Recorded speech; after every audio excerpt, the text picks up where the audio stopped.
Hello, everybody. Welcome to Choosing Leanna's Library, TBR. Always a good and emotionally devastating time of the year for me personally.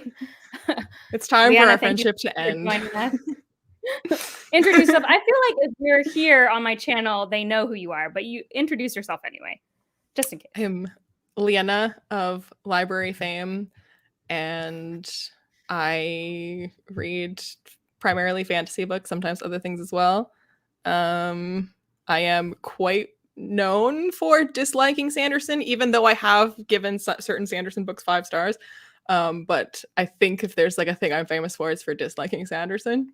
And so naturally, 2 years in a row, Bookborn has chosen Sanderson books for me to read. Yeah, so like I already told Leanna that like my plan is we'll do this every year, and if we go long enough, you will have read his entire the entire Cosmere. you'll have tried it. Yeah, you'll have read it all because every year I'll give you a book.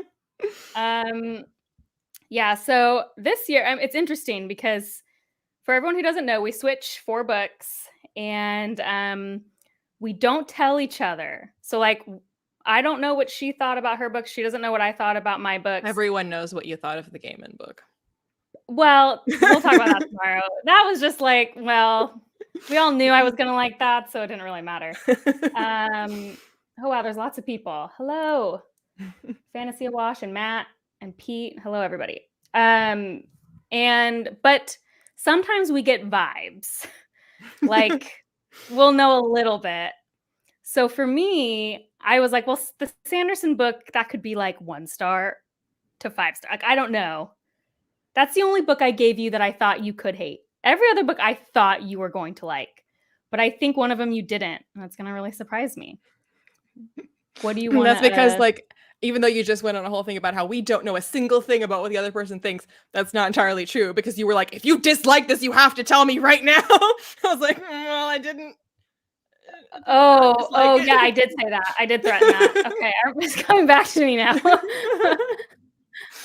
And I agree, Matt. You're more famous for your Abercrombie love. Yes. I think it's like the one negative Sanderson video was finally overcome by the 50 positive First Law videos, but that's how many it took to like finally. I don't think I would choose Yumi for Leanna, Pete. I do choose books that I think there's a chance she'll like. Like that's, and I just don't think she'd like Yumi. I'm gonna say it. I don't think she would. I mean, all of the Secret Project covers are very beautiful. Oh. Aww. She's most welcome for Piki. I was trying to hide it in the background to see if you would notice.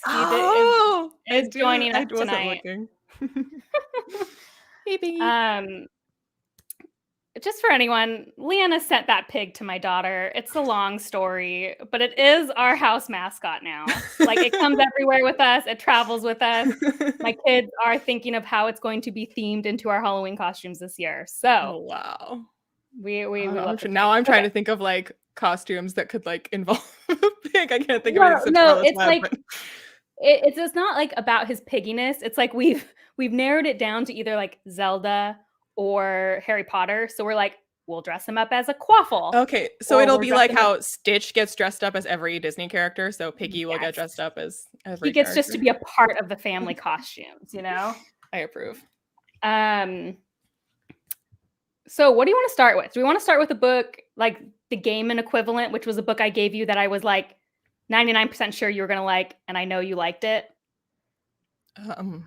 Well, I was trying to remember what we did last year too, because for like spoilers. So like I think last year we did all the books non-spoiler first, and then went back through them all and did them all with spoilers. Did we do that? Yes, okay. Let's do that. But the first book, there's not really spoilers if we do the nonfiction.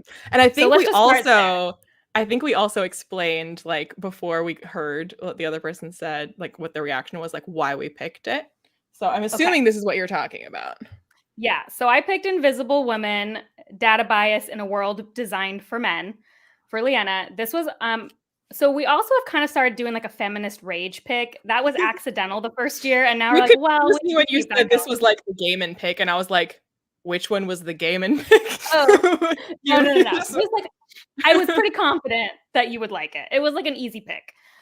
This is my feminist rage pick. I read this last year, and it is a book all about how the world is not designed for women, and just like everyday sexism that people discount in various fields. Like there's like a STEM chapter, and even cars and public transportation.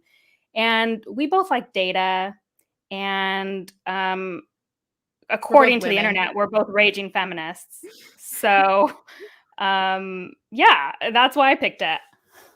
Tell me your thoughts. Yeah, well, it enraged me as intended. And I have to say, like, I actually because it, as you just said, it covers a lot of different areas and a lot of different topics. But when I feel like, I don't know if page count wise it's like a big chunk, but it just like felt like a bigger chunk to me, where it talks about like myriad ways that like medicine and doctors and medical studies and all of those kinds of things, everything from like the how you interact with it, as well as like how drugs are manufactured, which like you don't really interact with, but like it affects you. And like I don't really go to the doctor very often, and I just like happened to like have to go to the doctor like after reading that book, and that's just like all I kept thinking about while I was there. And like, I mean, yeah, it's just like gets in your mind, and I can't say that I remember everything that I like. It's like a lot of information that gets thrown at you. But there's just like, as I go through my day, like things will just like sleeper cell, like be like, oh, that reminds me, this is misogynistic, this like this container of cereal somehow. Yeah, I remember. Yeah, it's like some of it for me, like because I was in a STEM major, like it was so validating to hear the data, like that I wasn't making it up, because I think sometimes we end up gaslighting ourselves so frequently. And we had talked about that actually at length, not like on a live or anything, when I was complaining about the book Calculating Stars, and how every woman knew it was sexist all the time. And I was like, that's just not how the reality is. You sit there questioning yourself all the time. And just so to see the data of just like, I'm right, it feels really good. And also in so many ways that like, then, because I often, yeah, like you just said, when any kind of like ism is like really overt and on the nose in books, I'm always like, but like people themselves like don't know when they are being oppressed a lot of the time. Like as a woman, like I can't say that I'm hyper aware of every time that like I've been a victim of the patriarchy. Like sometimes it's like very obvious, but many other times, like not only do I not notice it, it wouldn't occur to me to have noticed it. So like when they talk about the city planning parts, Yes, I don't think of city planning. chapters. Yeah, so like those are times when like it would never have occurred to me to even like think about the fact that I might be being like mistreated by the system in this like really subtle way that like is totally real. So yeah, like we all internalize that kind of, and then it's also like it's not necessarily like vilifying everything all the time, because like again, certainly there are people who are like actively against women, but it's a lot of it is just like these like casual assumptions that like we also make, because like I definitely often think of like male as the default, because we grow up with male as the default. And so I wouldn't really necessarily think like that there's something wrong with like, maybe with medicine I'd be like, I'm pretty sure women's bodies are different. But like with like crash test dummies, I was like, I probably wouldn't have occurred to me that like there's a problem with having all crash test dummies be like modeled on the male like ratio, proportions, weight, everything. And I was like, well, you know, a body's a body, and you're in a car and whatever, it's gonna crash and you're gonna like live or die. And then I was like, well, but actually though, like they are different. So it does make a difference. Well, and the one I liked, and I like what you said, because it really, when people hear you talk about the book, they think it's vilifying, but it's really not vilifying anyone. Like, especially with the city planning, it was more like, because there's only men in the room, they are only thinking of typical male needs in the city planning. And it's not that they are trying to do that. It is just naturally what is happening, and why it is important to have multiple different kinds of people in a room when those decisions are being made, so that you understand who is using public transportation, as an example.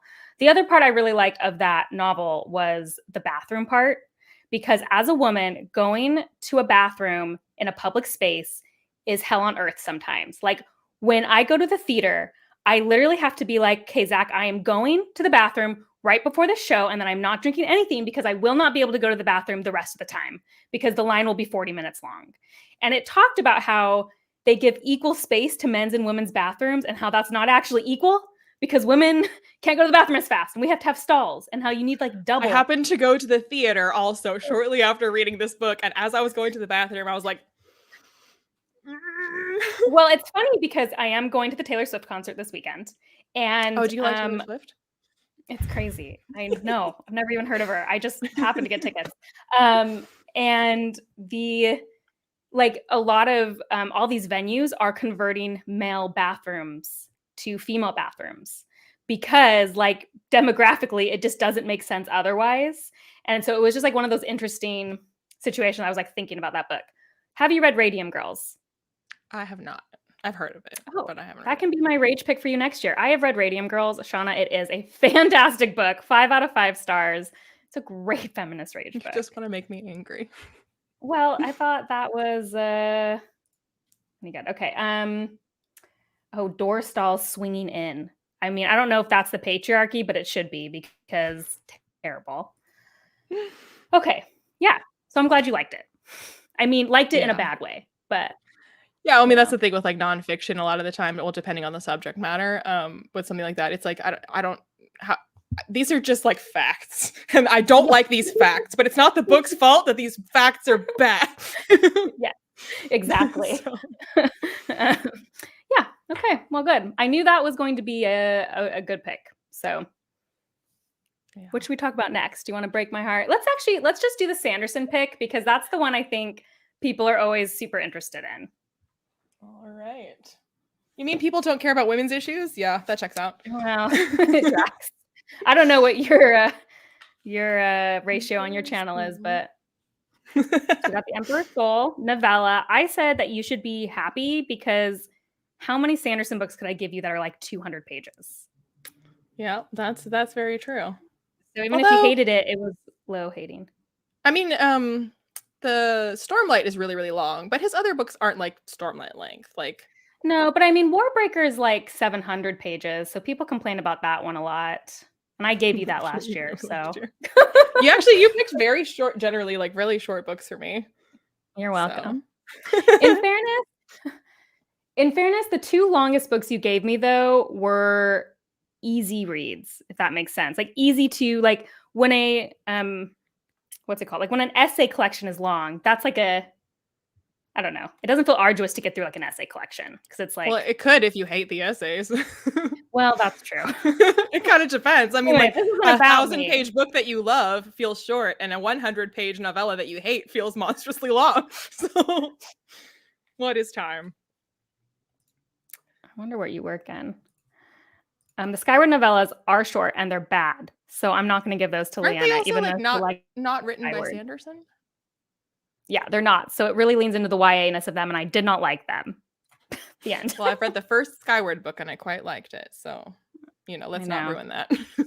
Yeah, exactly. You can just go to Starsight. Okay, drum roll. Starsight. Give me like a star rating to give me an idea of how much you liked or disliked. Like round it up to a 3. So less than Warbreaker?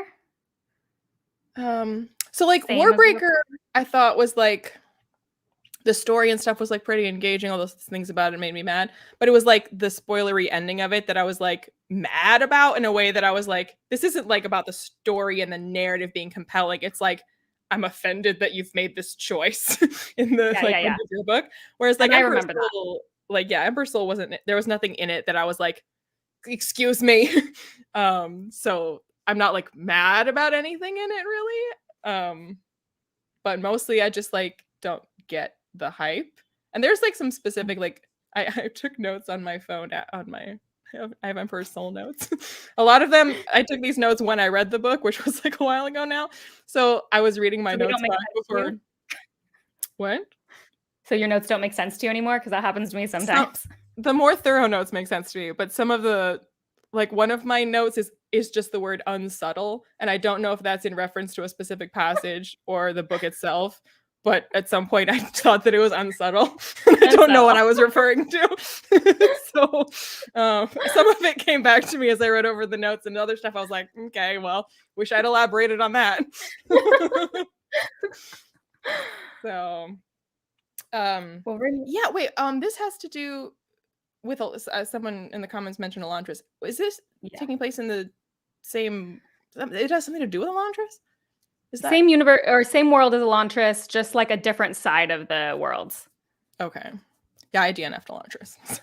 Yeah, I mean, I think Elantris is sloppy, is usually how I term Elantris. That's like, I like the ideas in Elantris. I think it is sloppily done, is how I felt. So I thought Emperor's Soul, like some of it was like, I mean, Brandon Sanderson's prose for me isn't like great. So like I tend to think like the dialogue's kind of clunky and like the prose is whatever. The like the core of the story and like the magic at the heart of it and everything, it's like a very, like I have a problem with this and I know that not everyone does. And it's like similar to like was it last year? I mean, well, it was definitely last year, but was it was a Ken Liu story, right? Where there were people had souls and it was like a cigarette box or like it was like an ice cube. That's one of my favorites. Yeah, but I hated it because I was like, I don't understand how your soul is a man-made object, and that's like ridiculous to me. Like, I don't understand like how like why like the universe would create like a man-made manufactured like cigarette case, which is like a branded object made of cardboard that has like multiple parts to it. They're like, how is this somebody's soul? And I was like, I cannot with that. We talked about this recently. Like, I am just way more down for magic. Do you know what I mean? Like, I am way more down for like, I don't really care.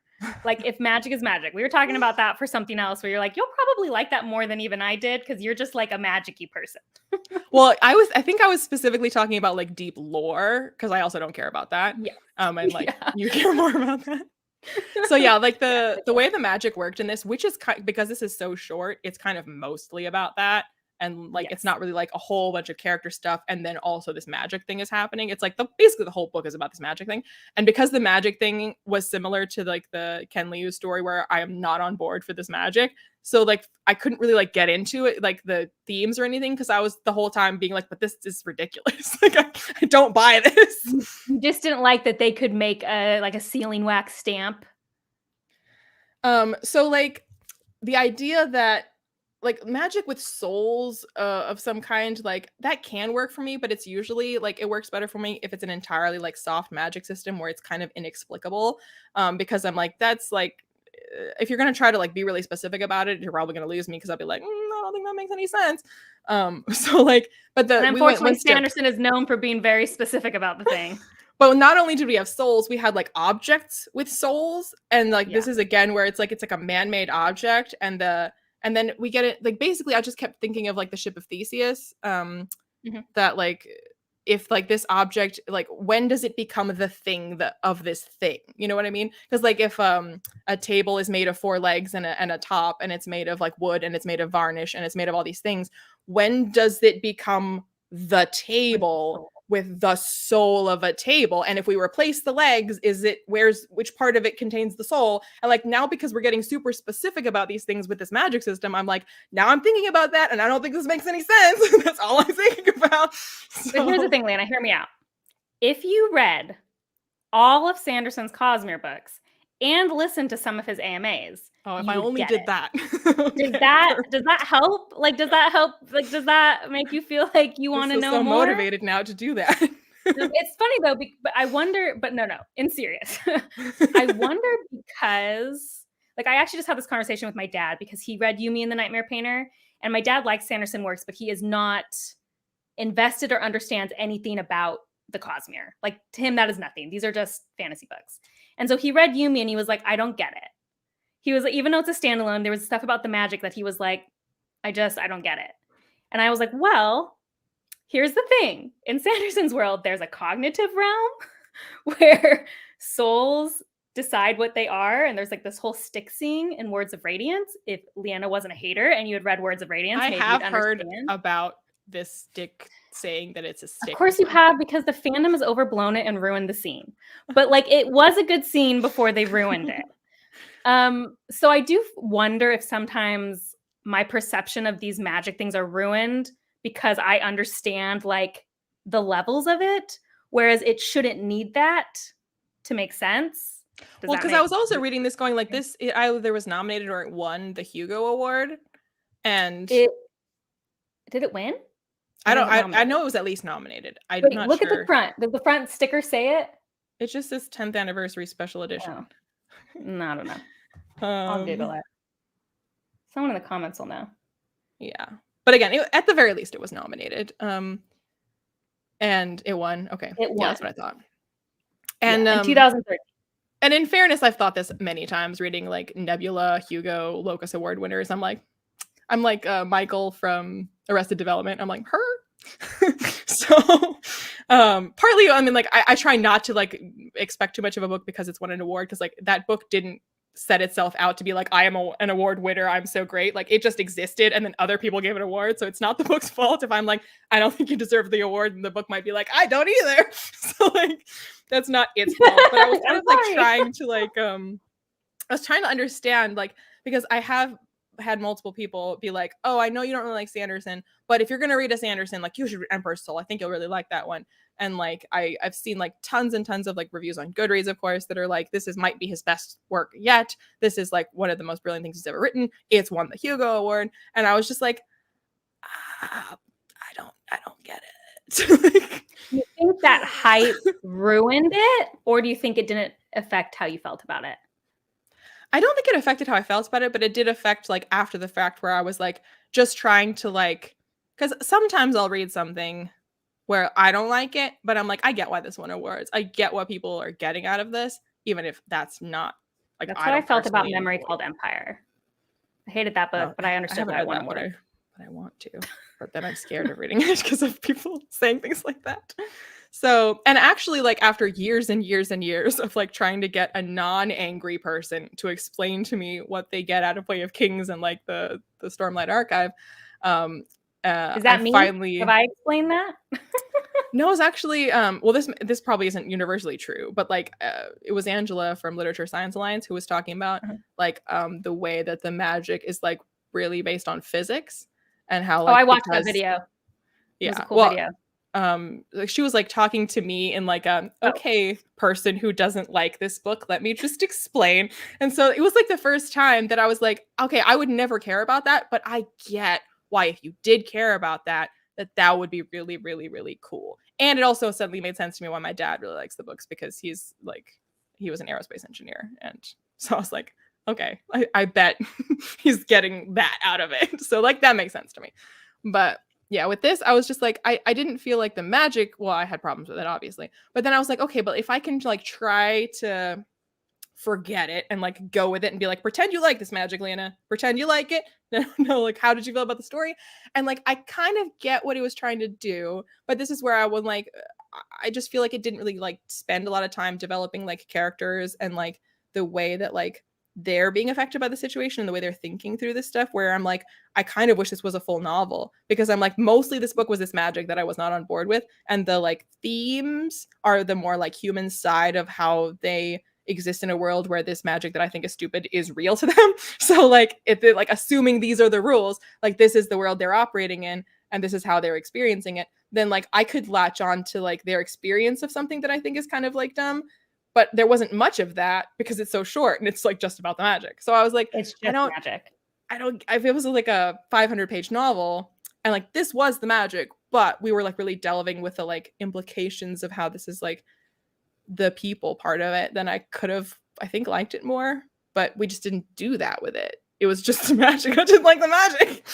Yeah, and it's funny because I didn't really, when I picked Emperor's Soul, I didn't really pick it for any other reason than like, well, this is a good one. I just want to see, because this is the one everyone always says is like, yeah, well, not just you. Many people have been like, Liene, you should read Emperor's Soul. Well, yeah, I'm saying like because other people say that. Like it's not necessarily like I was thinking, but as you're talking, I was like, I forgot that I think word magic or written magic is something that you particularly like want to be explained in a certain way. Because like I was thinking of like our comments about Babel. Yeah. Babel. Another popular book I dislike. Huh. Let's see if this is correct. Unusual. Matt. Liene liked the first Mistborn. And loved the first Mistborn, liked the second one, hated the ending of the third. In fact, I like the second one better than the first one. Oh, you do like the second one better than the first. I couldn't remember if that was true or not. Hated the third. Yeah. Hated the third. Yeah, so once you start talking, I was like, "Oh, yeah, I forgot it's, like, word magic in some ways." It It kinda wasn't is, even like, like I mean, it was words, but it was also like the soulness of objects, inanimate objects. And I was just like, I so like I was forgot that thinking, State Change was, like, your least favorite one in that collection, and it was, like, one of my top 3. I forgot about but that. I was trying to think of like, if I was like Sanderson's buddy and he wasn't like a famous author and he was like, "Hey, how's this story?" And if I was giving him feedback to be like, "If you want to please me, this is how you should change it." So I was like, is there like a version of this where I could have like gone with it more? And I think for me anyway, as far as I can tell with like what the themes it was going for and trying to kind of like tackle, um it would have worked for me better if like the way that the magic worked was more like because a lot of it was to do right with like if we change the like story of this object then we change its like reality. But it Mhm. was done in this like really like mechanical physical like this object has a soul and the soul of the object is changed this like process. And if it was instead this like kind of idea where like reality is simply the stories we tell about it, and like there's a form of magic that alters the fabric of reality by altering the stories that we tell about it. And if it was just like not that objects have these individual stories and souls, but it was like all of reality is just like how we understand it, and as this magician I can alter how we understand what this is in a way that materially affects reality. If like that was how it worked, I'd be like super down for it. I'm like, let's go. But because it was like these like objects with souls, I'm just like, I'm stuck on that and I'm not getting off of it. It's ruining the whole thing. Well, and I think that's again where Sanderson's need or like the design of his Cosmo books, they all have to be related. It doesn't allow any of his books to have a magic that is just soft. And so I think that can be the detriment sometimes. Like I can see what you mean by that. Like I'm already so deep in that like well I'm so deep in it at this point like that I can't see that, but you explaining that like I get it. Like that makes sense. It's also I like get a very it. me problem because like I know that I'm very picky with like magic stuff and people are like, it's magic, Liene, get over it. And I'm like, no. I mean, I am like that. I'm like it's a I mean, Well, because here's the like thing. I was trying to Sometimes figure it's out not too. because I Sorry, what? complain about magic sometimes too, in fairness. But I was like trying to figure out why because there is a similarity between the magic in Emperor's Soul and the King Killer Chronicle. And I love the Mm. King Killer Chronicle, but he's like affecting material objects all the time.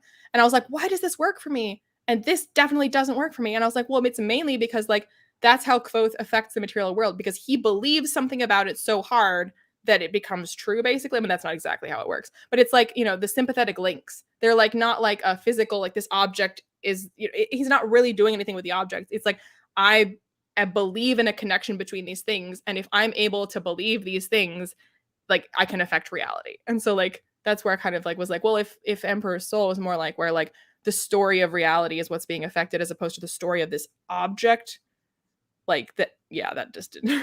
You also don't have to explain it. Like sometimes you like what you like and you don't like what you like, and that is just doesn't have to be explained But I always away. want to know why one thing works and one thing doesn't because I'm like, I want to know why this one is bothering me when this other one didn't. Because like I just read 2 books recently, and one book I was like, "This I wish this had a sad ending," and then the next book I read, I was like, "But I want this to have a happier ending," and it just that doesn't make sense, but that's what I wanted. So the end. I don't know if it's tedious or not. I've heard from some people who are not fantasy readers that it feels like too much information, like it is very confusing. So I guess that means maybe it's tedious, and other people don't usually have a problem. Like Lana, I don't think you had a problem understanding. No, I had a problem. I was like, well, again, where like You if were he not on board, but you understood. yeah. You understood what was happening. We're also like, I mean, I guess, I mean, this would only please me apparently. So like, there's no point in that. So I'm not recommending it as a strategy for Brandon Sanderson to employ with his writing is to please me specifically. But like, you could have like in his mind, and if he was asked about it, the explanation for how this magic would be whatever is actually in Emperor's Soul. But it could have been written in a more vague way, where like, Right. what they are actually doing like, isn't explained on page, and it's just like this is a, like this person has this ability that is able to like change objects because of like magic. And like it's not that it's like a soft magic system, it's just not explained. And so then like if he was asked about it or in a different Cosmere book, it is like more specifically explained, well then I wouldn't know about it and then everything would be fine. I don't think that's possible for him, but we could think about it. Well, because like also I was recently like at almost around the same time reading Liene Taylor's other series, Daughter of Smoke and Bone, and it has a lot to do with like not inanimate objects having souls, because I will never like that. But like it has a lot to do with soul magic and like with like that type of thing. And I was like, why does this work for me but the other one doesn't? And because again, most of the time it's like they do a thing and it involves these things and they have to have these resources, but like how it's actually done and like what they are actually doing and how this is achieved is like never ever explained. It's just that like they can, this is what they need in order to do the thing, but that's it. Like how it's done is like a mystery. You are definitely more a soft magic girly than a hard magic girly, though. I think it's because 99% of the time hard magic systems don't actually make any sense. And so then I'm just like 9 times out of 10, a soft magic system, I'm like, it wasn't going to make sense. So keep it soft, because then I don't know that it doesn't make. I mean, I think Sanderson's make sense in the rules that he has laid out. Like he doesn't break his own rules. Yeah. But you have to be okay with it not following necessarily like Earth rules. Yeah. I think that's pretty fair. But I mean, well, this is where again, like the things, like the rules that I'm willing to break are like really specific to me, where I'm like, I can like bend my. I restate. You are a soft magic girly, not a hard magic girly. Just accept it. It's okay. It's not an insult. Right. Also, what is happening, Eddie? Thank you. It's for your defense of Sanderson. You've earned it. Oh, it's because we have to talk about what is the best magic system and why. Oh no. The best of all time. That's. Uh-oh. I'm partial to Ken Liu's engineering magic. Although that really works for me, and that's hard because like it's mostly engineering, like actual engineering. It's mostly not magic. That's why I like it. Engineering. Which is like why I like it as well. That is funny. That is like the middle ground for us on hard magic systems. I mean, if we're just that's what I mean. So I like a hard magic system if it's like that, where it's like this thing is entirely physically possible, except for this like one object is necessary that doesn't exist in our real world. It's a magic object, and once you insert this magic object in this otherwise completely like realistic thing, then it works. Just like a magical elixir, it's like, well, we don't have magic berries in our world, but if we did, we could also make this elixir. Yeah, I mean, that's so then true. I'm like, okay. In far of just Sanderson books, like ironically, like if I had to pick a single magic system that I thought was the most interesting, I might pick Emperor's Soul, which is hilarious for the conversation we're just having. Like, I love this idea of like stamping and the soul changes, like, because I like state change. And I feel like that's related. Like, I feel like your dislike of those and my like of those inexplicably are related somehow. Very possible. Well, it also makes sense that like if you'd like the one, you'd like the other. And if you dislike the one, but you dislike the other. What's your favorite magic system? I mean, I don't know if this is the real answer, but like on the spot, I do really like Sympathy in the Kingkiller Chronicle. Oh yeah, you've always really liked Sympathy. Sympathy was fine. I was fine with Sympathy. See, this is like, I think there's some sort of thing. Have you read Lightbringer? Not the new Lightbringer, but the series Lightbringer by Brent Weeks. Oh no, I haven't. I wanted to, and then a bunch of people talked me out of it. So yeah, I don't think you should read it. I was just wondering what your opinions on the magic system were, but I mean, probably not good. There's so many reasons you shouldn't read that series, but it sounded cool. Anyway, it is. You know what? The first 2 books were fantastic, other than like some sexism, but like I'm used to that by now. And then the book 3 and on got like progressively worse, and then I didn't even read 5. So, and I heard it was bad. Yeah. Worst magic system, Liene. It's Babel. I don't even know how to say that. Babel. Babel for Liene. I got like 30 minutes worth of voice messages about Babel. I don't need to read that book. I know all about it. So yeah. Am I just trying to think if I've ever disliked a magic system?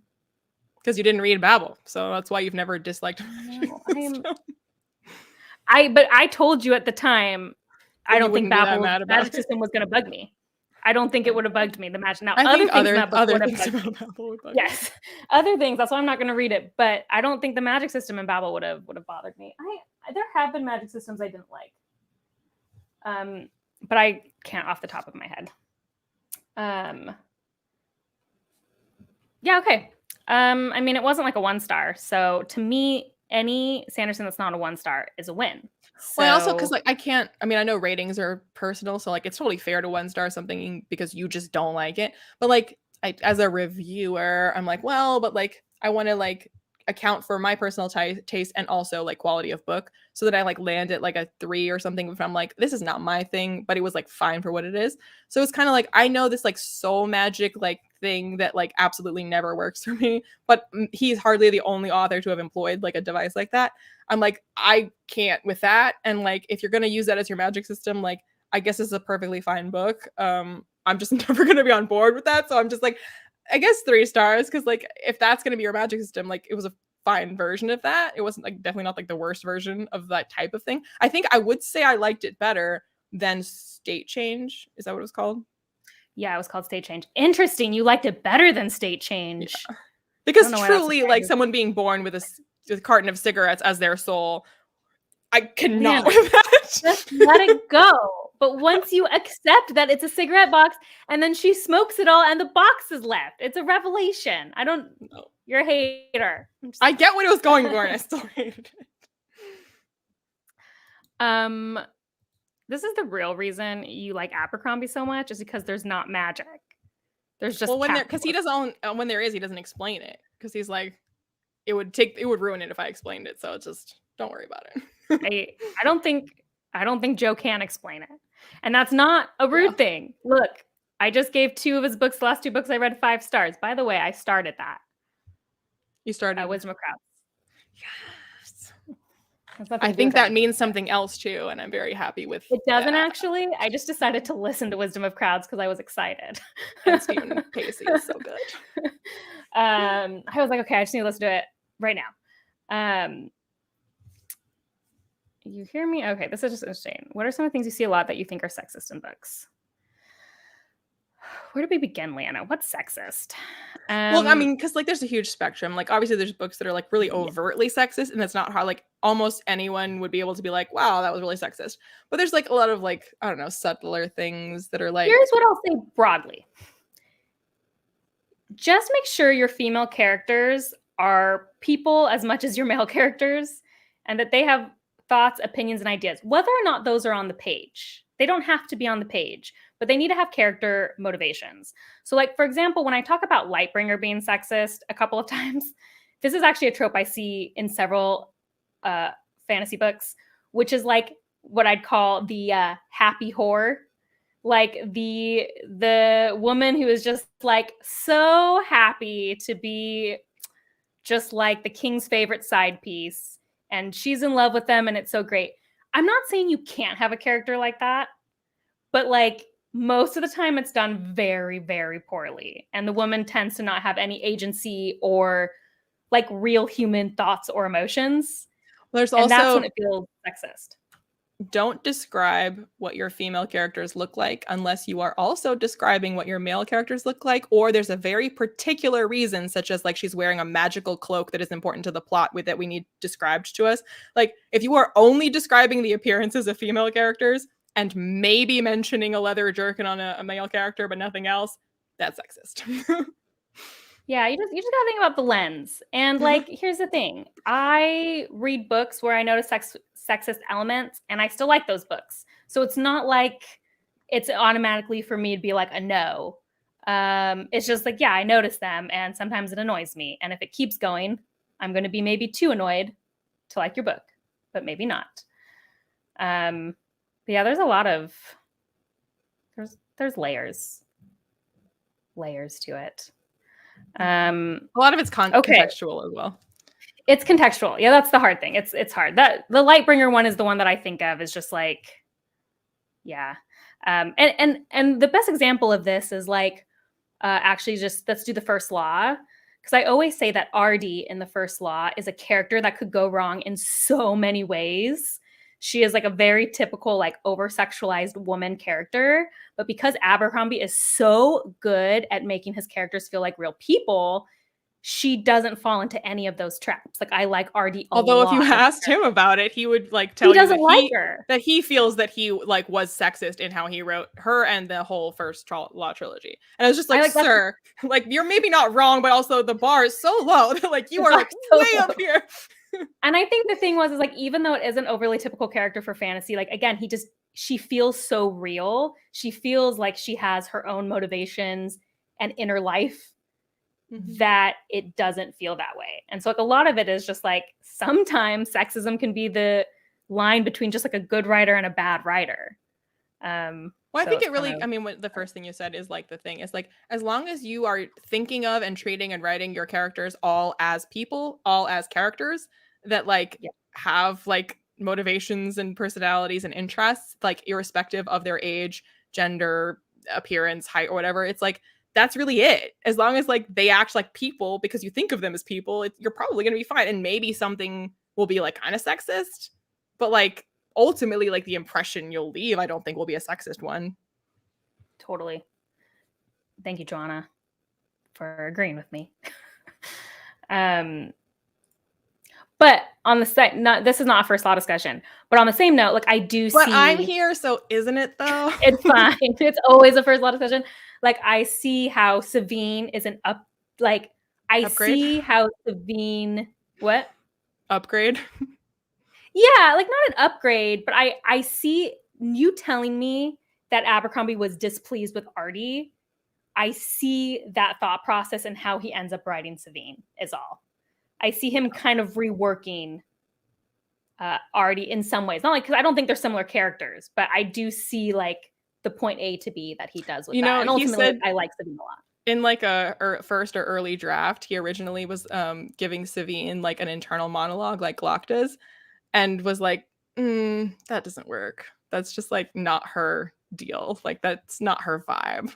Can't do that. No, and Savine, Savine for life. I agree. I love Savine. I mean, I'm an Orso girly, but I do love and respect Savine. I mean, it's funny. As I started Wisdom of Crowd, I actually had this thought because Wisdom of Crowd kind of starts more heavily from Orso's perspective. And I was like, oh boy, I think Orso might win. I realized I was like, his voice now, I'm just like, oh, Orso, he reminds me of Jezzel, except way more likable. And then I'm just sometimes like, you poor puppy. You're trying so much, and it's just not. And even then, he's really kind of trying. His trying is like the bare minimum, but no one else is doing the bare minimum. And you're like, oh, you're trying to do the bare minimum, which is like a high bar. Yeah, I know. You poor thing. Yes. Yeah. I didn't even think of that, but like the female characters are the main other than Orso. Well, this is why the Age of Madness trilogy is basically YA now. Is it? That's so funny. Yeah, it's because it's female characters. Also, there's depictions of menstruation, so it's definitely YA. It's really gross, in my opinion. So I think it's still adult. Some ways actually more. Last time I checked, I felt like Age of Madness is more explicit than the first law by far. But what do I know? I checked the reviews. I'm not going to actually, because I'm happy with Trouble with Peace being the best book I've read this year. So I don't need to hear anyone else's opinion. That's because you haven't read Wisdom of Crowds yet. I know. That's what everyone keeps saying. Okay. This doesn't matter. Let's go into another book that I'm really worried that you hated, which is Stories of Your Life and Others by Ted Chiang, which is crazy. You say you're worried as if like you didn't ask me. I did ask you because I was surprised. I wanted to choose between this and Exhalation. And so now I'm like, is it Ted Chiang that's the problem? Or is it because I chose the wrong collection? So I'm going to be interested. I have no idea what the other one is like, so I don't know. Well, because I did ask you, I said, if you were going to read a short story collection, would you rather be more geared towards like how technology affects us or how like religion and beliefs affect us?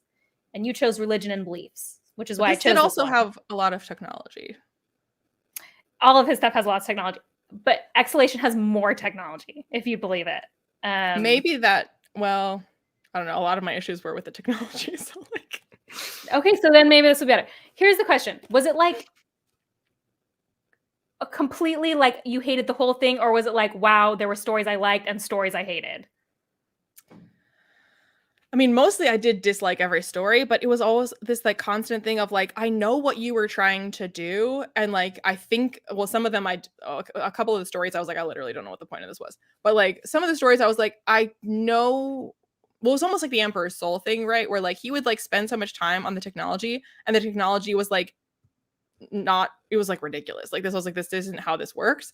And then I'd be stuck on that, and I'd be like, okay, I know what like point you're trying to make, like philosophically speaking, but I'm stuck on like the way that we got here, and we spent so much time explaining like the mechanics of this is the situation we're in. Now let's talk about the philosophy. I'm like, I can't engage with the philosophy because I'm on how this situation wouldn't be a thing, because that's not how that works. You get so caught up in the details, Liana. Well, so I Like, have it's a not count. So just like with Emperor's Soul, I have a counter example, where I was like, if it had been like this, so like, because so many of these stories, right, are like, picture this, the world has this now, or this person has done this thing, or like this has been invented. So like, this is the thing, and now like, what does that mean for us as humans? What does it mean for this character that like this exists? And like, if it was truly that, and that was like the limit of like how it explained it, it was like, just accept that this thing is possible now, don't ask questions, but like, what does that mean for us now that that is possible? And I could be like, yeah, what would that mean for us? But we spent like 70% of the story explaining the mechanics of this thing being possible, and then we're like, now what does this mean for us? And I'm like, it means nothing for us because that would never happen. So like, but like in, I don't know if you've read Smoke and Mirrors, the short story collection from Neil Gaiman. It's hit and miss, but there's one story in particular that's like, it could like belong in a collection like this because of like the, not every story would, but the story is I think it might just be called Change. I forget now what it's called. But basically, in the story, the premise is like, in the future, somebody has invented a cure for cancer. And this cure for cancer, if you take it, the side effect of it is that you like, whatever your physical like manifestation of your gender is, gets like flipped to the opposite. And like, that's just the side effect. And then nothing is explained about why a cure for cancer would do that. There's nothing about like the biology of the cells and the blood, nothing. It's just like, cure for cancer makes you the opposite gender.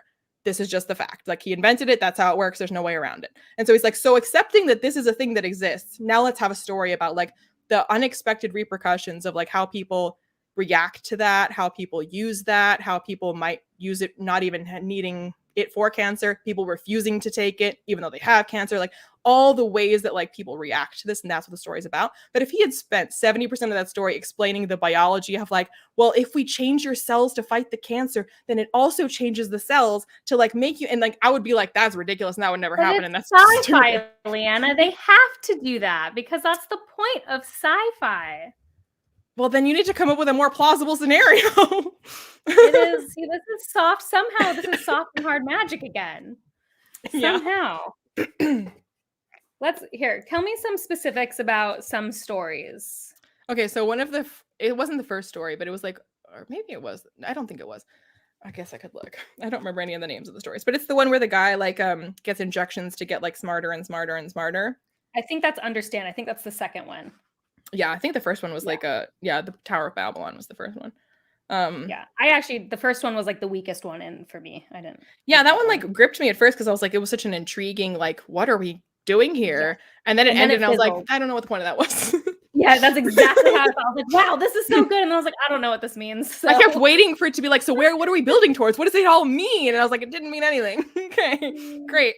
But it was just like stuff about how so every time he gets like injections, right, and he gets like smarter, that what's described constantly is like all these other things that become possible for him. And like at one point it's like something to do with like, oh, but because he can now like smell the like a very specific change in like the room because of his like heightened intelligence. And I was like, increased intelligence does not increase like olfaction. Like that's not the thing that is like connected. And but like, maybe he was always smelling it and now he's just smart enough to recognize what the smell is. But that's not what it says. It says that he has like an increased ability to smell. And I was like, that wouldn't happen. Sci-fi. It doesn't matter. It's sci-fi. Well, again, like if it had been vague about the injections and what they're doing to him, if it was just like making him better and like in all ways physically, and if it was like, you know, like mutants and X-Men where it's like, oh, it just makes you stronger somehow and bigger and faster and whatever. It was like vague like that. I'd be like, okay, I guess smell also better. But I was like, it's specific that it's intelligence that it's affecting. And like, that doesn't affect like your ability to smell. That's not a thing. And it's like stuff like that throughout where like, okay, so like intelligence does not increase your like olfaction. Linguistics does not make you able to like perceive dimensions that humans are not currently able to perceive differently. You don't Human know that. beings. Sorry? I just said you don't know that. Yes, I do. That like pheromones aren't a thing with humans. Like there is no evidence to suggest that we excrete them or that we perceive them. And he uses pheromones later in like one of the stories. And I was just like, all these things where I was like, I don't think you know how human bodies work, like over and over and over again. But you just, it doesn't matter. It does matter. It's just the story. But if he like didn't spend time explaining how this is supposedly actually supposed to work, I'd be more on like the Neil Gaiman story. It's ridiculous that a cure for cancer would do that, but he doesn't bother trying to explain it because he's like, whatever, it doesn't matter. Just like it just does it. The fact that you're such a lover of Neil Gaiman and Abercrombie is again starting to make sense to me that you are just soft. It has to be unexplicable. Unless it's Ken Liu, because he really explained a thing that sounds completely reasonable to me that would work. I mean, but you still didn't like his state change. True. But I was talking about what about I actually have two specific ones I want to ask you about if you remember them. One being the story of your life, just because you had seen Arrival. So I only saw Arrival once, and I remembered. So I didn't really remember like specifics about it. I remembered being mad about the movie, and I didn't remember why I was mad about it. And so reading the story now, I was like, maybe like the story will be better or whatever. And then I was like, no, the story is the same as the movie, and I'm mad again, like for the same reason I was mad at the movie. So was it about time travel? Well, because it's not even like not really time travel. It's like your ability to perceive time like as in like non-linearly, and that like it's like, you know, as a the fourth dimension. And that's where I'm like, okay, I understand that the point you're making is that like linguistics kind of like shape the way we think and the way we perceive the world. And that's true, but you've taken it to such a ridiculous like degree that like without any other like, if at least there was like some like non-verifiable, non-checkable, the aliens excrete like some kind of like a chemical that is like physically changing her body in addition to the linguistics, then I'd be like, maybe.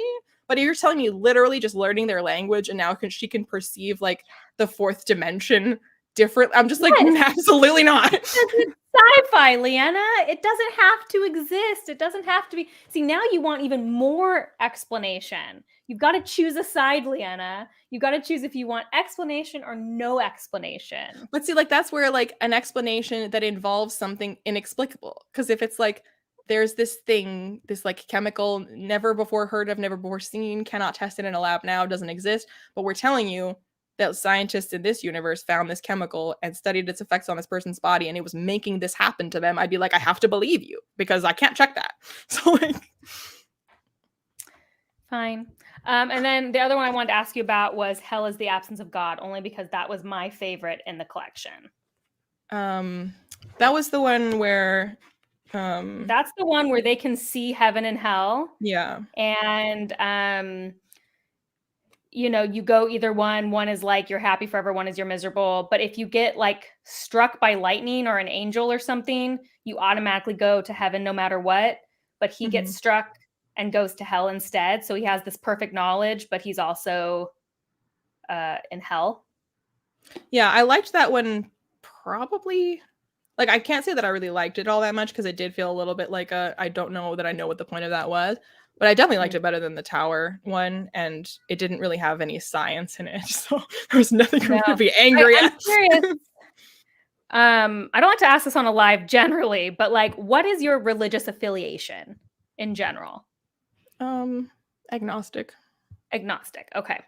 Because I was wondering, because this one I liked a lot, but I grew up very religious. And so hell is the absence of God is something like a lot of religious communities use a lot. So for me, the point of this one was like trying to subvert or ask questions about what that really means and like what it would mean in that case. And I wondered if it would hit differently depending on like a religious background. Well, so because to me, it was more that like most of these stories were failing to like give me like to like characters who I really latch on to, where like I get what they're talking about and what they're experiencing. So like it was more like that, because like those types of questions I do think are really interesting.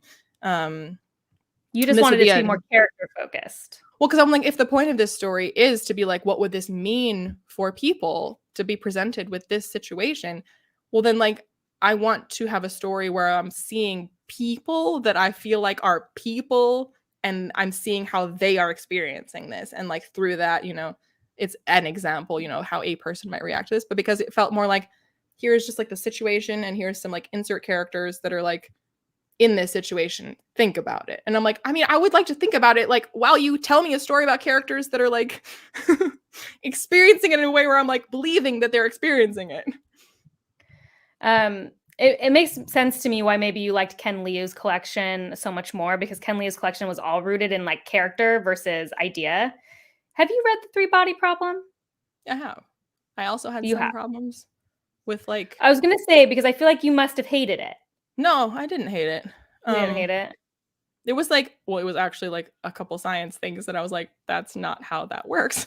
But mostly I did think it was interesting, and I did want to read the next one. And like maybe it's because so many people were like, zero character work, don't expect character work whatsoever, that I was like, because I had the bar was that below zero when the characters were like more than nothing. I was like impressed. So like, yeah, I think, I mean, I was prepared for it to be that way. So I would certainly say that's accurate, that it's not a very character driven story. But I did think its ideas were interesting enough. And because I guess that's like with this collection and with Emperor's Soul, it's like you can piss me off about things and I can be like, that's not how that works. That doesn't make sense. That's not a thing. But if you do enough other things that I like, or like on the back of that, or like, okay, like, but if we accept this stupid thing, then like this other like part of it is like really interesting, or like really engrossing, or really thought provoking, or really like heartwarming, or whatever it is, then like I can like go with it. So that's more how I felt about Three Body Problem, where I was like, it's not that character driven. Some of the science is like not quite, but enough of it was like an interesting thought experiment in and of itself to where like I could engage with it and find it interesting. Yeah, I that's funny, because I mean I did love Three Body Problem, but I thought Chang's collections were really like thought provoking. In some way more thought provoking than Ken Liu's collection, but Ken Liu's collection just made me feel a lot. I was just like in my emotions a lot with Ken Liu's collection, because it's very sad and like. Well, I'm trying to think now. Yeah, why did Three Body Problem work for me much better? Because it wasn't like a favorite of the year or anything, but I did like it. Would work for you. And I think it's not. I mean, I guess it's a little bit like the story you just said about Hell is the Absence of God. Is that what it was called? Mm-hmm. It's like that, but on a grander scale, where I was, because it's a longer book, I was more invested in it, and it felt very political, and the way that like it, if anything, it reminded me. Political. Well, yeah. It reminded me of things like Dr. Strangelove and things like that, where it's like the science of it and everything is there's a lot of that, but a lot of it is like, in this situation, what is humanity gonna do? And like, or other species, what are they gonna do? And like those kind of like big mass questions, where it's like those questions aren't really an individual experience question. And so I don't really need it to be about individual characters. That would be kind of nice. But these are questions of like, in the world, we invented the atomic bomb. What do we do with that? What does the world do about that? And so the Three Body Problem is like on that scale. And so then the fact that it's not character driven, it's like, well, but this is not about characters. It's about, what does the world do about that? What do the nation states do about that? So like, that's interesting to me. Okay. That's fair. You needed it to be grander. If it's not going to be characters, it has to be grander. Yeah. Okay. Perfect. Okay. Yeah. I'm actually, this was the one I was surprised you didn't like. I thought this one was going to kind of be a no. What?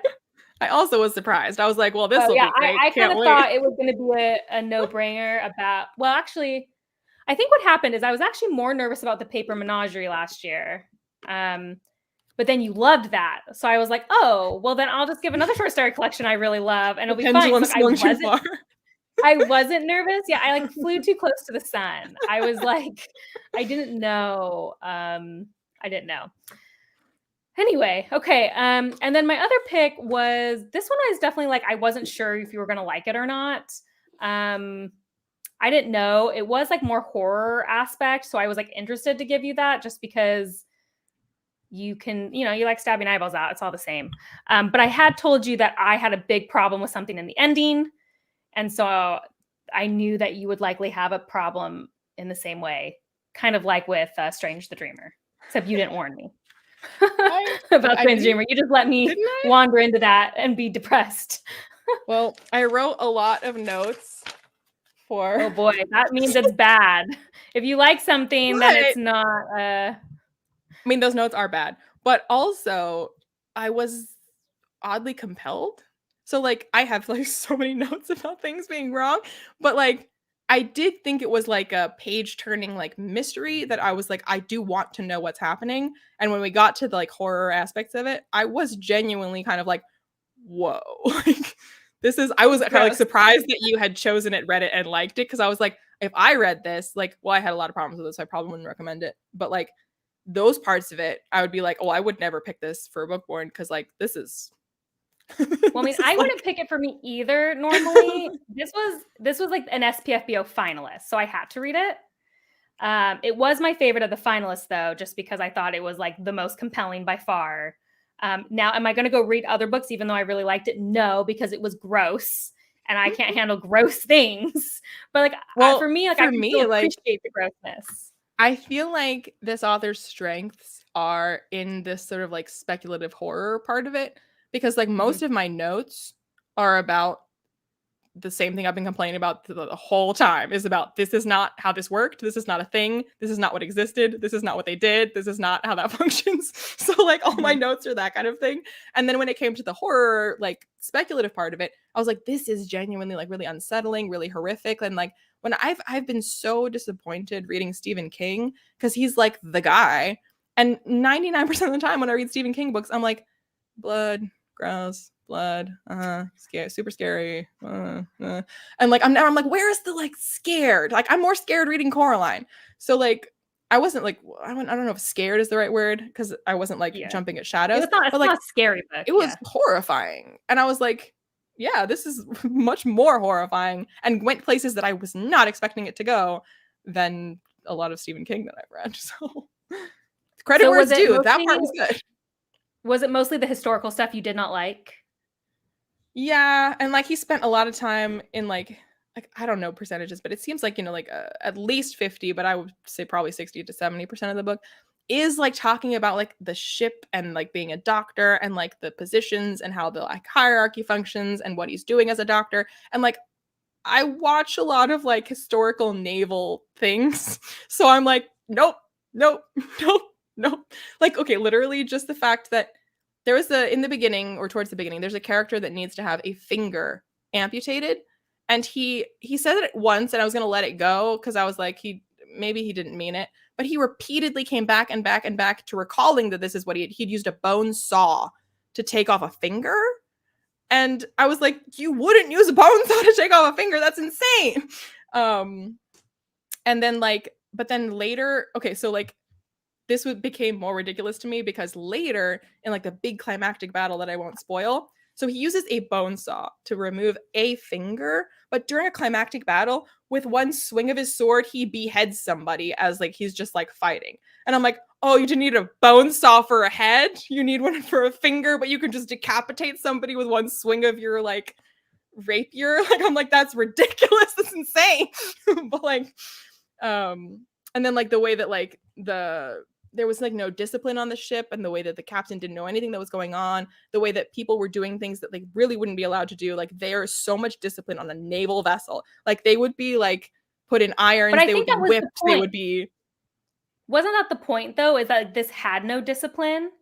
Like, wasn't that part of the story? I always read that as part of the story. It seemed to me that like some of it was that it was like a lack of discipline, but some of it was also just that like no one expected that this would be like, they have opium on board and no one is guarding it.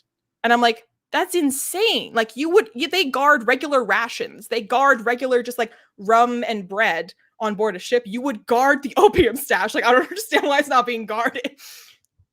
But wasn't that because there was like weird stuff going on? So like, I assumed it was because like, well, weird stuff started to go on because they got access to the opium, and then they got to like start to get like Oh, loopy. the thing. But Yeah. in order to get access to the opium in the first place means it had to be unguarded. Mm. Maybe they got in. I don't know. I don't remember the detail of that like a ton, so I couldn't say it. The part that I can say without spoiling about the ending I did not like is I do not like a villain monologue ever. Oh. So the Yeah. villain monologue like really hurt the book for me quite a bit. I'm going to put my Liene hat on. I was like, I didn't need this explained.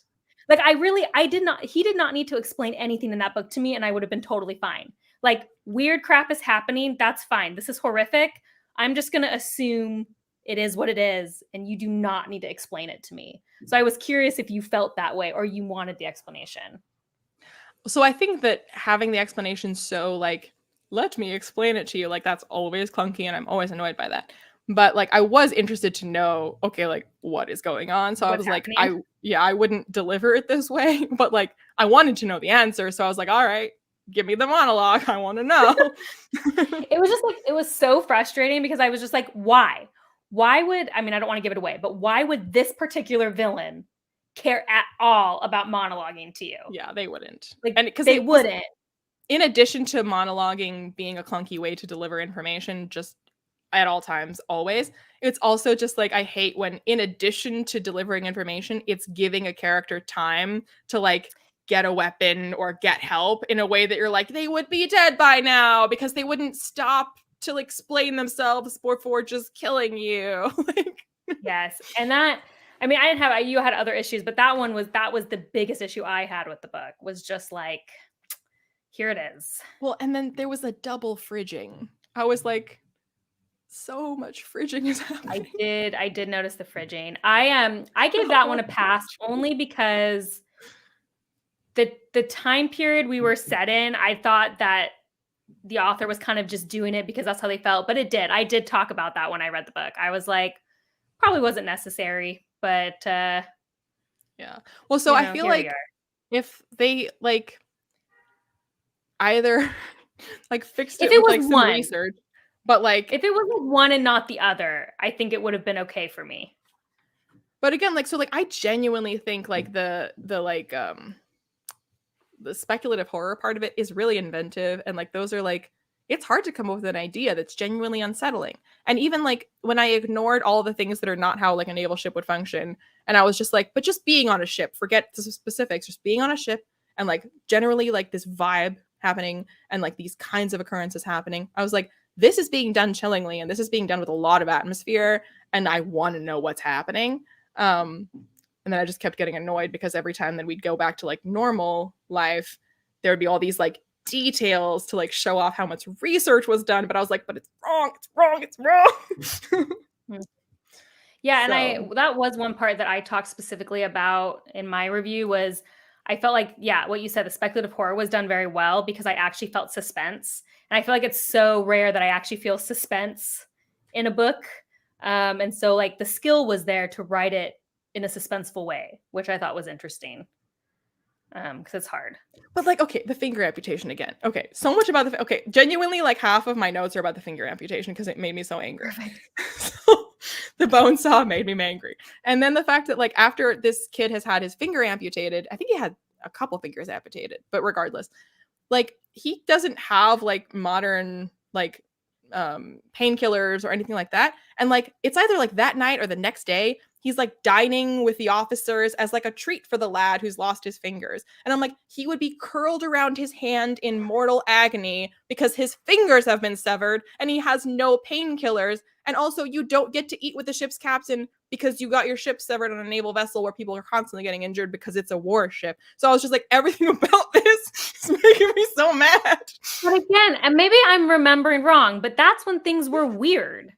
So I think like it was because in that whole scene like super bizarre because like no, it's like really early on. It's really that scene was really early on. I can't remember. It's like when they first like have like their first altercation in the beginning of the book, that kid gets injured and he needs to have his fingers cut. So it's like the beginning of the book.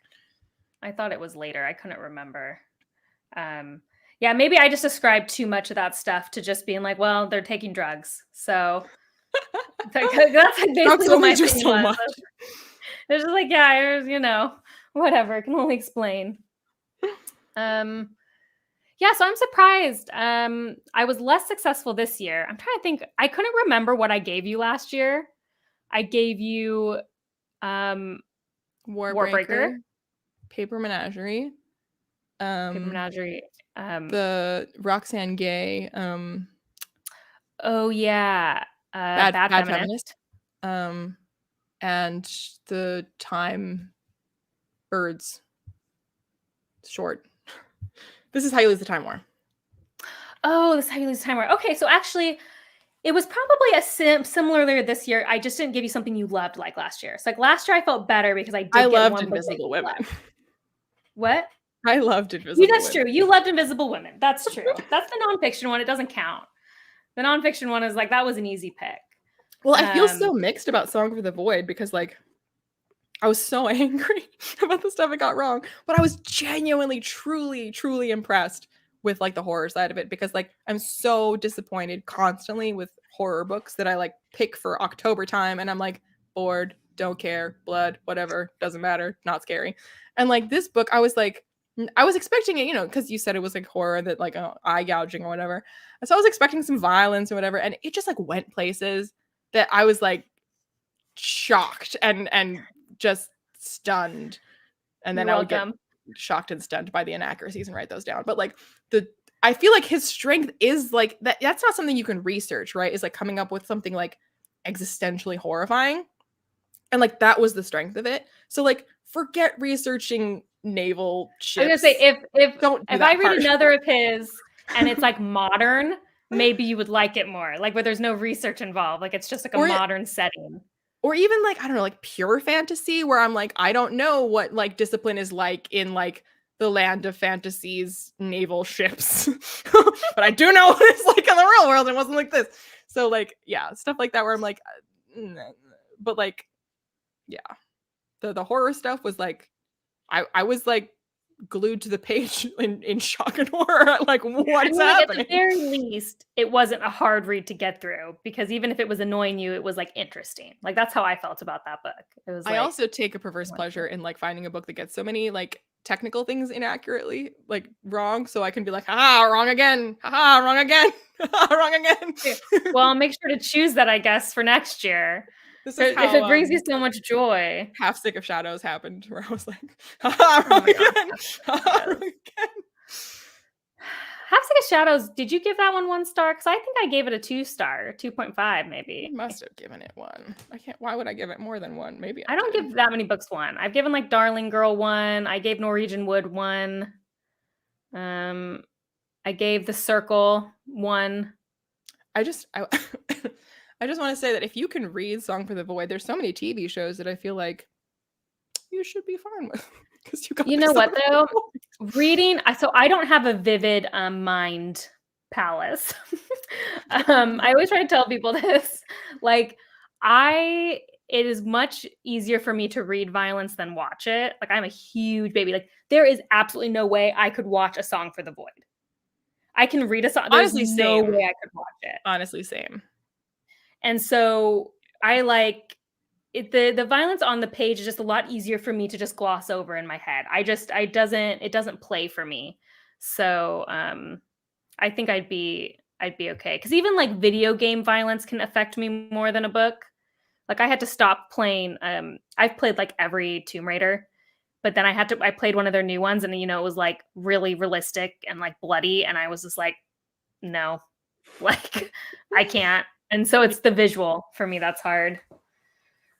I was picturing a lot of it, but yeah, there's a difference between like even then like I'm like vaguely picturing it, like definitely horrified by what I'm picturing, but there's no like specific image that can be like imprinted on the album of my memory.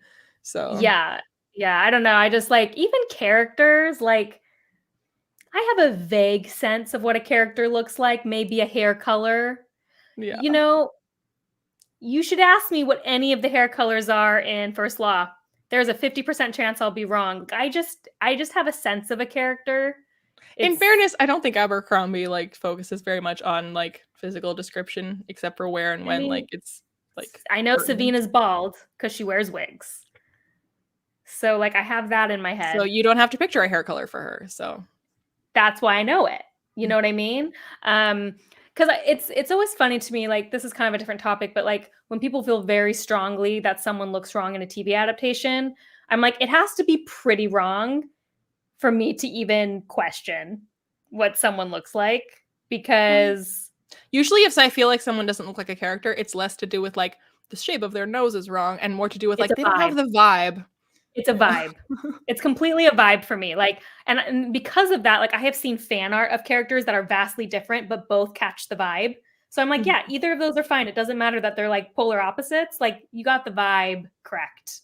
Basically, any So tricksy-looking young man with red hair, I'm like, that's both. yeah, that's fine, sure. It was actually because I mean, you haven't read Wheel of Time. Have you read a book of Wheel of Time? I started and soft DNF'd Eye of the World. Okay, that's what I thought.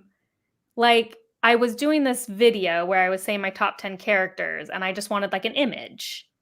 And, like, 90% of the fan art for the women characters in the Wheel of Time don't pass the vibe for me.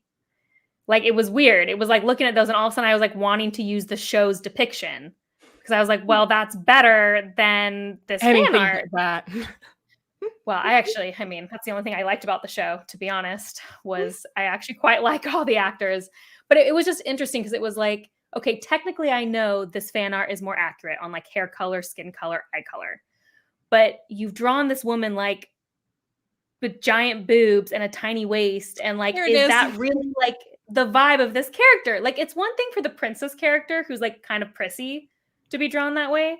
But you've got like this old backwater, like it's too prissy. So anyway, that's a whole besides the point. The point being, I don't have a mind palace. It's not a running image. It's just blobs. I don't know. I did learn a lot about you this year. I think it will arm me. I felt so stressed coming into this live because I was like, friendship over. I have negative things to say about like you already 1-starred like my favorite series of all time. I 1-starred your favorite series of all time? I just don't care. Yeah, I love Stormlight Archive, Miss Thing. I'm sorry to break your heart. Genuinely, I was like, I don't know what you're talking about. So like it just doesn't really bother me. But it's you more didn't that have to listen to me talk about why I 1-starred it. I mean, Warbreaker is like one of my favorite books of all time. He gave it 3 stars. I just don't care. Zach DNF'd one of my favorite books of all time, and he told me it was the most boring book he's ever read. Like, it just doesn't upset me. Like, people are shocked that Zach would say that to my face. Are you saying that your favorite books aren't your entire identity? It's insane. It's hard to believe. Suspicious. I didn't go, Zach, you said you disliked this book, so it means you dislike me. Divorce. We worked through it. Somehow. There was a lot of counseling, but we worked through it. Yeah, we had to go get a therapist. It was hard. No, but it actually does help me to like finally understand a little more about like how magic works. I think for you, now I can kind of understand a little better. But it helps me too, because like when you were like, well, who cares? Like you can just like what you like. And like in general, like, yeah, that's true. Like it doesn't actually matter why someone doesn't like something. But for me, like in order to be able to explain to somebody like why this book doesn't work for me if they're recommending things to me, or also like if I'm reviewing a book and I'm like, these are things that I personally always have a problem with, and I'm telling you this book had this thing, and if you are like me and you also have a problem with this, then you will dislike it. But if you are like a normal person and you don't care about these things, then you will probably like it. Well, and I think that was like kind of when you were talking to me about Babel. What? Tell me how to say it. I switched between the two depending on my mood. Okay, great.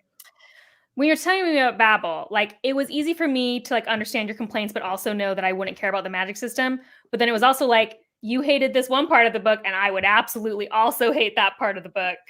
Lack of subtlety, and so in the way that the magic system contributes to a lack of subtlety, that part of the magic system you would also be annoyed with. Yes, that would also annoy me quite a bit.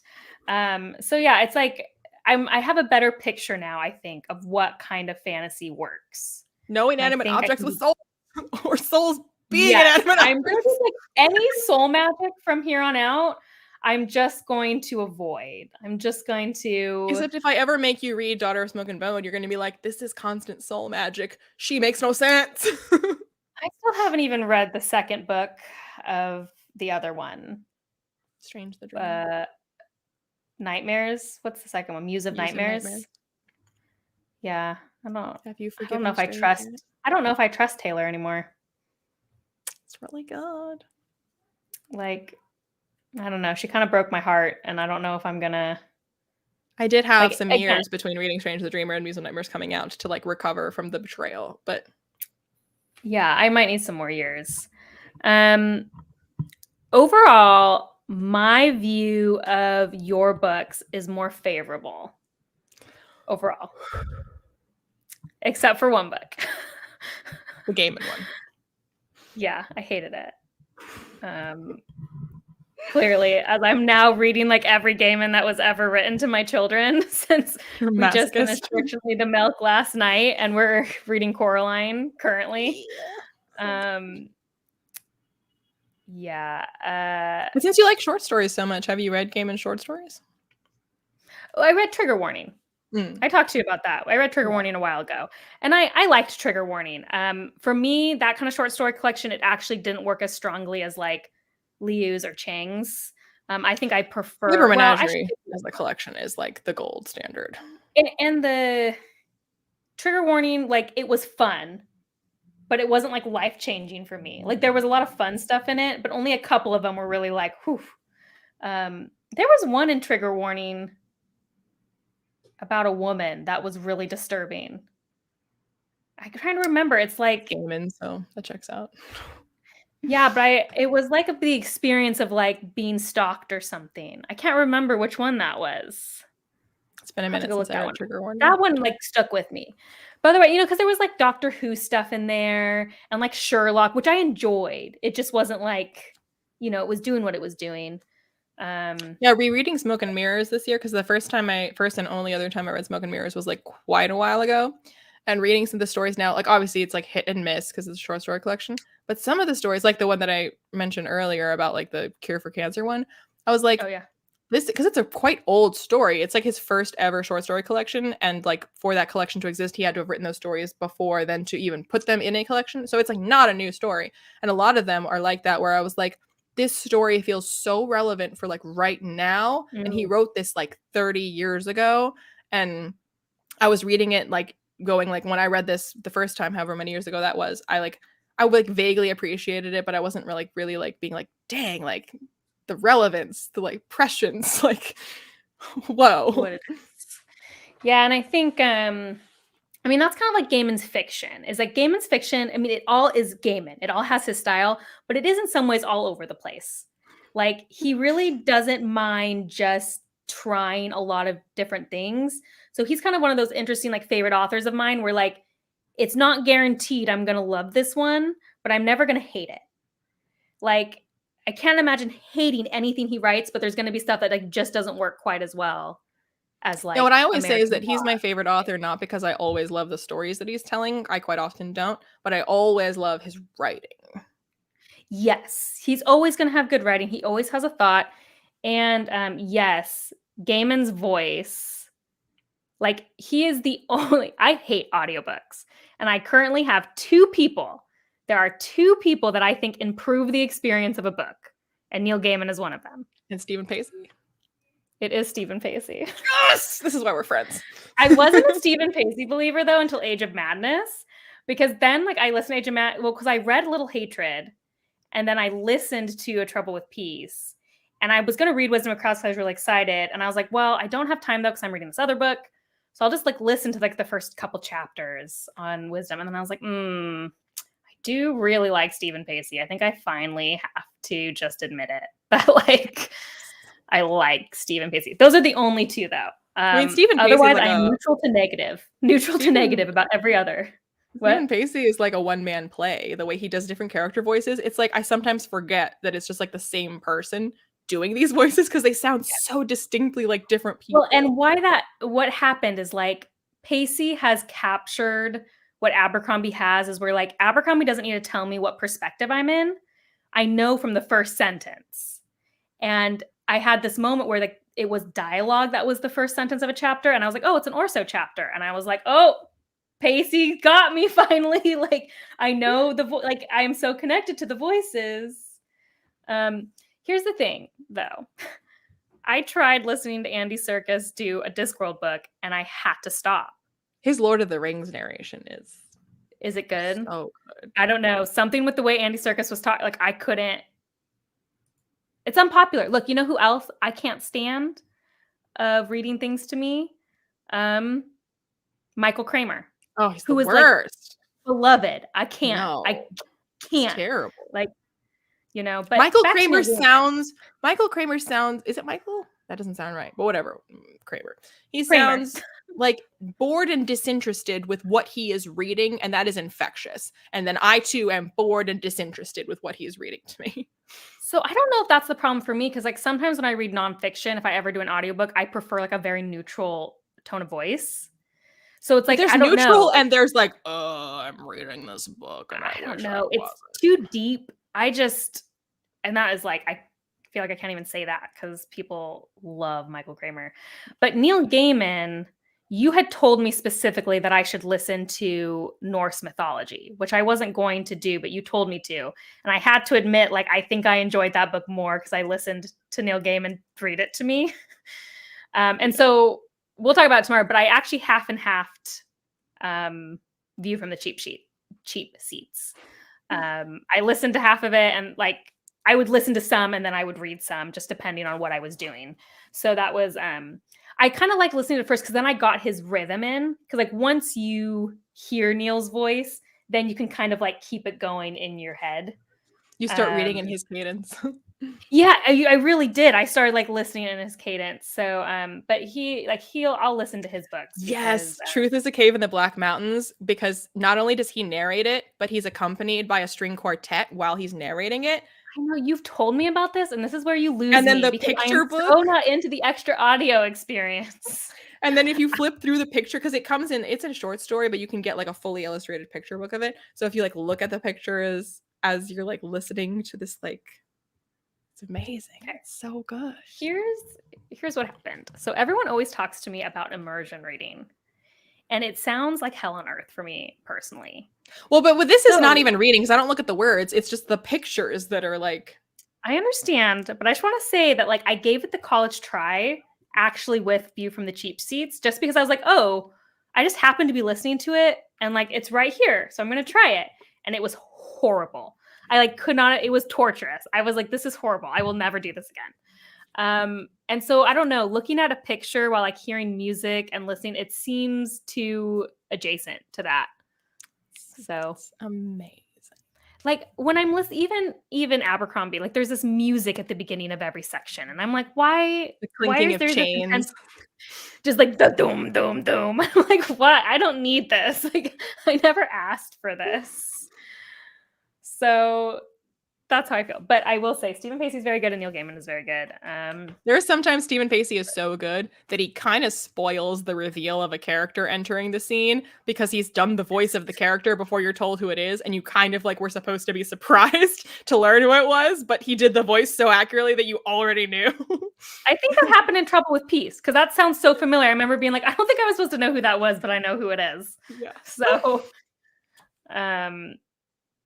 yeah, anyway, there was no surprise. I'm excited to talk about that one. That one I did take copious notes on, but in a good way. So I guess it's not always bad. It's not just wrong, unsubtle, wrong, unsubtle. Yeah, I was like looking at my notes. I was like, I actually think I took the most notes about that book. Although with like a collection like that, because then it's like not notes about an ongoing story. It's like each separate thing has like separate thoughts. Yes, so there was a lot of things about it. Anyway, yeah, so not a great year, but there was one great, like, you liked the horror elements. I'm ready for next year. I've already got your feminist rage pick. I didn't know you hadn't read Radium Girls, though that is a long book, so I'll have to pick another short. I did actually. I mean, because I did always wonder if like I didn't like Arrival in the movie, because you know people are always like, "Oh, the book is better, the movie sucks." So like, Now I know. It was actually like the movie better. If I had known, I don't think you told me you disliked the movie. I actually think, like, ironically, the movie is a very faithful adaptation of the short story. It Like, is. obviously, it had to be different because it's a short story, But but the I was thing that the surprised. movie does that the short story pretty much like entirely fails to do is like again, like it's like the thing of like this premise is like stupid to me because that's not how that works. But the movie focuses a lot on the characters and how it's affecting them and how they feel about these things. So I'm like, okay, I'll forget that this is dumb to me because like I am engaged with like assuming thing is true. This is how it's like affecting them, and like the movie does that. So if the short story again had been like, doesn't matter how it works, it just does. Here's how the characters are like reacting to that, then I'd be like super on board. Yeah, that makes sense. That makes sense. There'll be more next year. The divorce is off. We weren't getting divorced. Me and Liana weren't divorcing. That was me and my husband. Sorry to confuse you. I'm just kidding. We're not. I don't like books Liana likes either. You're so leaving me for Zach. It's fine. It's fine. I've hated stuff Liana likes, although we both have hates that we don't die on the hill. Like, you're never like, yeah, I'm gonna die on that Witcher hill, and you DNFing. I'm seething every single day, but I'm like, whatever. Anyway, yeah. Nothing else more. Did anyone notice we're wearing the same shirt? That was a coordinated effort, mostly because people confuse Liana and I. I don't think we look much the same, although occasionally in a thumbnail, I think we can look similar. If you saw us in real life, Liana's like 10 inches taller than me, so it would also not confuse you. But I did get in trouble for a video she posted the other day, and she got credit for a book I liked. So everybody, we are actually the same person. Wear the same clothes. Yep. We have the same opinions. You can get me in trouble for her Dune review and give her credit, apparently, for liking a book I recommended. Yep. Our opinions are just becoming morphed into one. Join us tomorrow, where I will... spoilers, I will gush about Gaiman. I was going to say, where you will reveal your opinions about Gaiman. I'll reveal my true opinions about Gaiman. You've been actually tricking me this whole time. You're like, psych, my notes are all about how it's horrible. That was my 1-star book that I already quoted in a video. I did not hide my feelings on that at all. And then some other good discussion on some books, Feminist Rage book, and I guess I should say what books you gave me. You gave me View from the Cheap Seats by Neil Gaiman, which is a nonfiction. You gave me Alias Grace by Margaret Atwood, which is the Feminist Rage pick. You gave me Carry On by Rainbow Rowell. I say Rowell, but I don't actually know how she pronounces. Okay. Carry On, which is a wild pick. And then it's your favorite. And then oh gosh. Oh, Blood in the Mist. Blood in the Mist. Who's Blood in the Mist by? Hope Morales. Which is Gaiman adjacent. And Susanna Clark adjacent. And Susanna Clark adjacent. Yeah, I have so much to say, and I realize like this is not the live to say I'm on, so I will keep it to myself. I'm excited to discuss. Less than 24 hours remain before you all that. So join us at 6 p.m. PST tomorrow, July 20th, 2023, for Ooh, and I was because I was Carry On and loved them too. No spoilers. We're the same person, so you also agree. Maybe skip tomorrow. So we will discuss that. I'm very excited. Yeah, it was a good year. I like doing it. It's fun. Reading different stuff. Oh, thanks, PJ. You guys are being so nice. PJ, were you here the whole time? Did you just miss it coming now? I mean, I was like beating you up the entire time, so I feel like you were. That's okay though. It's shocking. I just don't care anymore. I don't know if it's just being on YouTube and being yelled at a lot. I'm just like, it's fine. I don't mind. You liked one of them. Yeah, I just don't take things personally. People like what they like. It would be slightly different if we had written these books And even then, I'd be like, as long as you're not like, this is stupid and I hate it, the end. I'd be like, okay, but can you elaborate? Like, Can you why is it elaborate on stupid, please? I would like to know. Yeah, and I won't be doing that. I am just kind of joking, but it'll still be a fun time tomorrow. She opens the live tomorrow by setting it on fire. Thank you for joining us tonight. Thank you, Liana, for reading the books I gave you. My pleasure. And yeah, we'll see you guys tomorrow, hopefully. Have a good evening. And now we're going to do that weird thing where we wave for a super long time while the bride